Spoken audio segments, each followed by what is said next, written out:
मान्य श्री ट्रस्टी श्री आचार्य श्री शिक्षणगण तथा हमारा वाला विद्यार्थी भाइयों तथा बहनों, आज की हमारी स्पीच आओ झुककर सलाम करे जिसके उनके मुकाम आता है कि इस कदर खुश नसीब होते वो लोग लहू जी के वतन के काम आते हैं। नमस्कार मित्रों, हूँ છું રબારી જેનિલ। આજે અમારે જે વિશે વાત કરવાની છે તે છે આખા ભારત દેશના રિયલ હીરો જે જીવે છે તો પણ દેશ માટે, બલિદાન આપે છે તો પણ દેશ માટે। તમે સમજી જ ગયા હશો હું શેના વિશે વાત કરી રહ્યો છું। હું વાત કરી રહ્યો છું આખા ભારત દેશના વીર જવાનો સૈનિકો વિશે જે જીવે છે તો પણ દેશ માટે, બલિદાન આપે છે તો પણ દેશ માટે। આ વાત શરૂ કરતા પહેલા મારે એક જ પ્રશ્ન છે કે આપણામાં દેશભક્તિ કેવી છે ને કેટલી છે। હું આપણામાં દેશભક્તિ દેખાવા માટેની જ છે કે ભગતસિંહ, સુખદેવ, રાજગુરુ, ચંદ્રશેખર આઝાદ અને સુભાષચંદ્ર બોઝ જેખી છે જેને સૂત્ર આવ્યું હતું તું મુझे खून दो मैं तुम्हें आजादी दूंगा। એવી હોય છે દેશભક્તિ ને એનું નામ કહેવાય દેશભક્તિ। आज આપણે વાતો કરી રહ્યા છીએ દેશભક્તિની તો એક સ્પીચ તો જરૂર સંભળાવવા માંગીશ।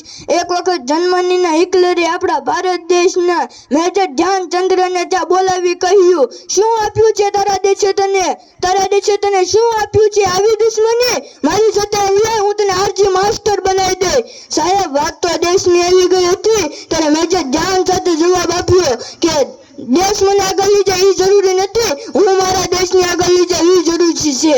સાહેબ આને કહેવાય દેશભક્તિ, આનું નામ કહેવાય દેશભક્તિ। આજે આપણે વાતો કરીએ છીએ દેશભક્તિની, સૈનિકોની, તો સૈનિકોની વ્યથા આપણે ક્યારે સમજી શકીએ કે ખુદ એક આપણે સૈનિક હોય। આપણે સૌ માની લઈએ આપણે એક સૈનિક છીએ, બોર્ડર ઉપર લડી રહ્યા છીએ, કાલે આપણે ઘરે જવાનું છે, ટપાલ વાળા ચિઠ્ઠી આપી દીધી છે અને ચાંદ આગળથી પાકિસ્તાન વાળાએ હુમલો કરી દીધો ત્યારે આપણે બંને કોઈક સંદેશ આપે છે કે લડતા લડતા લડતા લડતા શહીદ થઈ ગયા। સાહેબ તેના વૃદ્ધ પિતા તેનો એક જ દીકરો માતો આ સહન કરી નથી શકતી, તેની બેનને એક જ બાજુની રાખડી તૂટી જાય, તેની પત્ની પાગલ બની જાય, તેનો દીકરો પાપા પાપા કહેતો પાપા પાપા બકતો હશે। સાહેબ આ તો ખાલી આપણે અનુમાન લગાવ્યું હતું,